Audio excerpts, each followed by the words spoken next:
Infinix Hot Air, okay? Alam niyo kagad kung ano issue, di ba? Yan yung problema niya. Then yung full disassembly, pakita ko lang din dito sa ating, walang iba, kundi yung likod, pambasang patugan.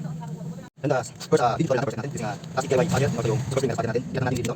Pag mabibili ito lang, tingnan natin pero ito, bakit natin natin yung kung mabibili yung metal fire, pag nabibili ito, pag nabibili ito, pag nabibili ito, fingerprint yan, kaya ingatan natin fingerprint yan. Pero sa fire, sa ng cover ng paper, sa yan, at bibili natin yan, bibili natin ha, yan bibili natin. Ito cover natin sa fire, yan, ay bibili natin. And first natin, yung bumili or back assist, dito, back assist natin, magkakaroon ng super spring metal fire, para ingatan to.